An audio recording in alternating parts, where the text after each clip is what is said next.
I was in the middle of making coffee when Cindy walked into the kitchen, carrying a duffel bag and the small suitcase she usually packed for weekends at her parents' place. Her expression wasn't distressed, just distant. "I think I need some time away," she said, stopping short of the kitchen tiles like they marked a boundary she wasn't sure she should cross. "Away from what?" I asked, although deep down, I already knew the answer. "From us," she replied quietly. "From the marriage. I just need space to think. Not forever, just a few weeks." I studied her for a moment. Her eyes were dry, her tone calm. She wasn't improvising, she'd rehearsed this. Maybe not word for word, but enough to deliver it without faltering. She was bracing for resistance, but I gave her none. "All right," I said, stepping aside. "No questions?" she asked. "No." She blinked, maybe surprised. Maybe she'd expected anger, bargaining, tears. But I had already sensed the drift. Her body had stayed, but her presence had been fading for weeks. At dinner, her silence felt louder than any traffic jam. She walked to the door. No embrace, no pleading. Just a simple, "I'll be in touch," tossed over her shoulder. Then she was gone. The door clicked shut behind her. I stood there, unmoving, not even thinking. Just standing. That was Saturday. By Sunday, the house felt quieter, less like a void, more like a space that had been left behind. The first week slipped by like muscle memory. I still woke at 6:15, hit the gym, showered, buried myself in emails and work.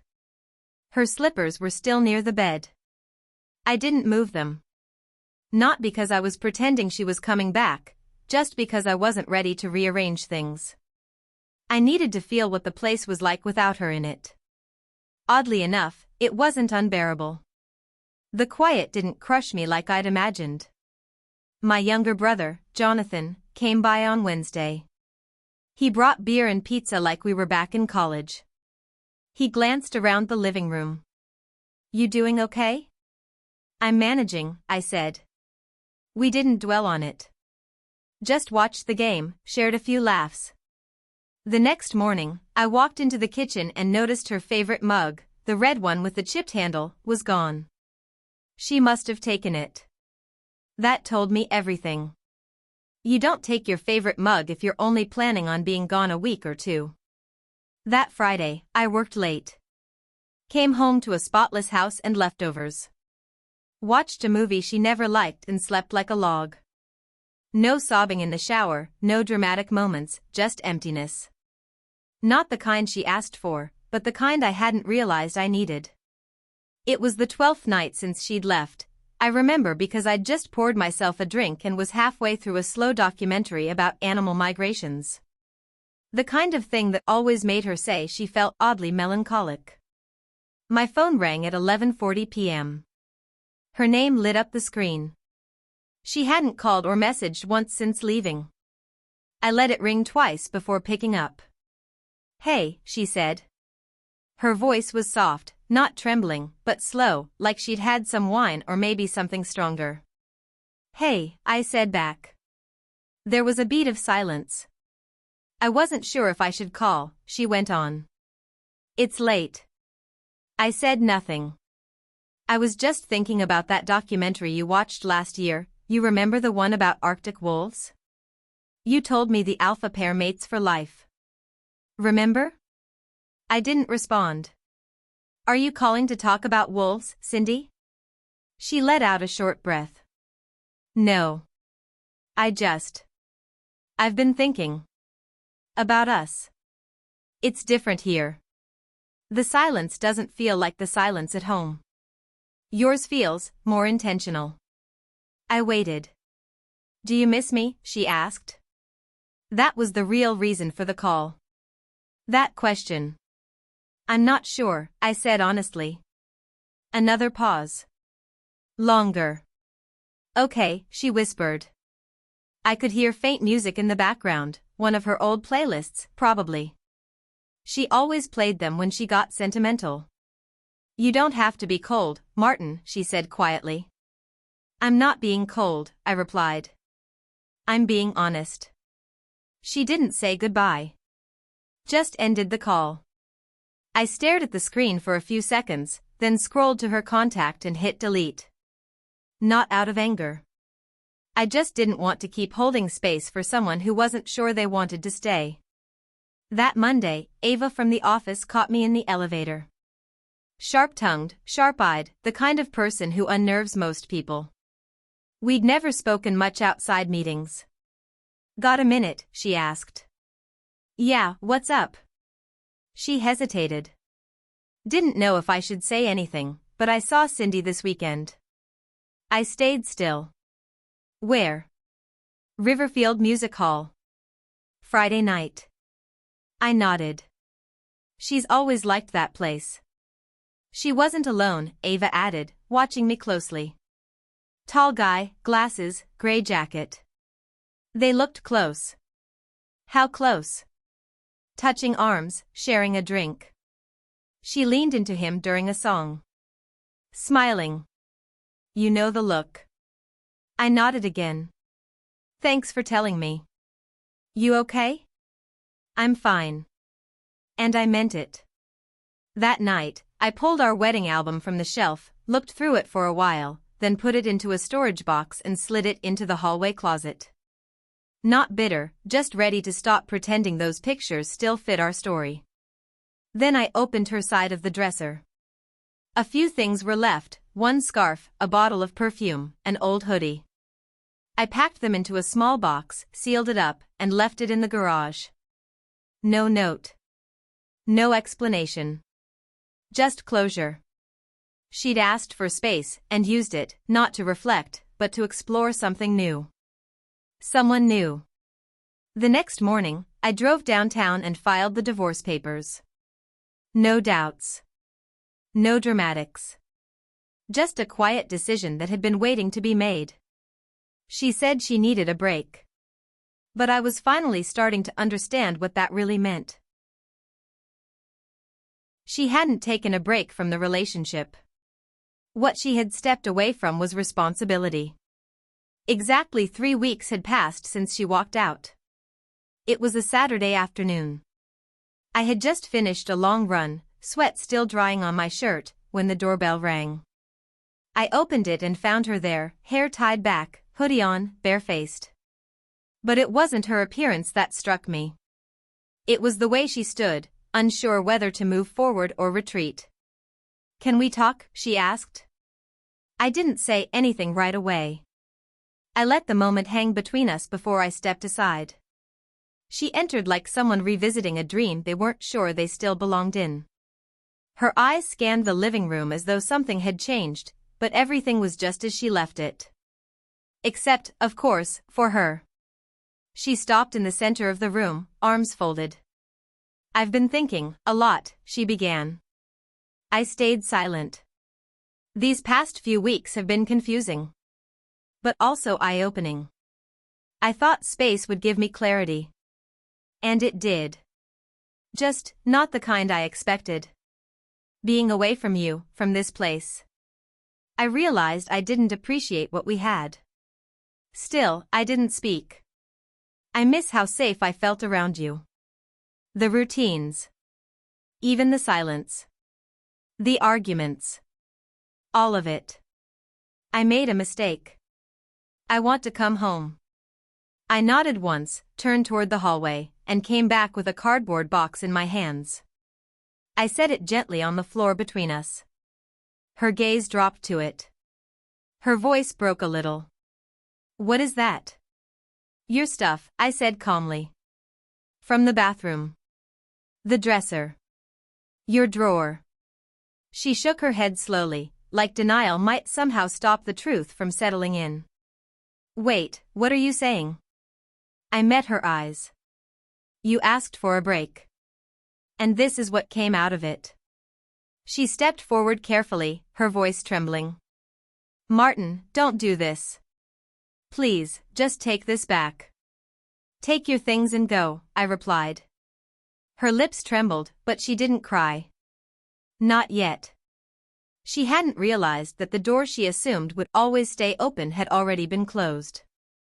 She didn't reach for the box. Just stared at it, like it was proof of something she hadn't wanted to face. I didn't think, she whispered, you'd stop loving me so quickly. I didn't, I said. I just stopped waiting to matter. I was lost, Martin. I needed time to clear my head. Everything felt stuck. I stepped in slightly, my tone even. So instead of having that conversation with me, you left. And filled the silence with someone else. Her mouth parted, stunned. Eva told me everything, I said. Eva, she echoed, barely above a whisper. She saw you. Riverfield Music Hall. Friday night. Said you looked pretty cozy for someone who just needed space. She swallowed hard. It wasn't what you think. It didn't mean anything. He's gone. I nodded. And now here you are. Silence filled the room again. I never stopped loving you, she murmured. I didn't respond. Just looked at her, not with rage, not with resentment. Just finality. You miss the comfort, I said. The predictability. The warmth. But you don't miss me. She opened her mouth to object, but nothing came. I was building something with you, I continued. And you treated it like a hotel stay. That's when the tears came. Don't end it like this, she begged. We can fix it. No, I said firmly. You don't get to break something, walk away, test another option, and then call it home again. I never wanted to hurt you, she said, her voice cracking. But you did, I replied. And intention doesn't erase harm. She reached for my hand. I stepped back. This house used to be ours, I said. Now it's mine. And the peace in it, it's not yours to take anymore. She looked like she wanted to scream, but couldn't find the breath to do it. Her shoulders trembled. I pointed to the box. Please. Eventually, she moved toward it. No pleading, no theatrics, just a slow, painful understanding that the freedom she sought came with a cost. A week later, Jonathan called. Just giving you a heads up, he said. She asked about you. Nothing major. Just, if you're seeing someone. If you're okay. He hadn't told her anything, which I appreciated. There wasn't anything left to explain. Before he hung up, Jonathan hesitated. You don't sound mad. Not even sad. Just done. He was right. I wasn't grieving anymore. No knots in my chest. No staring at the ceiling past midnight. It wasn't bitterness. It was resolution, the kind that comes when you finally stop trying to prove your value to someone who refused to see it. The divorce papers had already been signed. No drawn-out battles. Just clean signatures, initials on dotted lines. She hadn't asked for the house. Maybe guilt stopped her, or maybe she knew I wouldn't give it up. We split the rest like adults. Calm. Quiet. Final. When she left the lawyer's office, she took her copy and never looked back. In the weeks that followed, I began to reclaim my life. I joined a local basketball league. Grabbed drinks with coworkers. Started casually seeing someone. Her name was Julia, smart, grounded, easy to be around.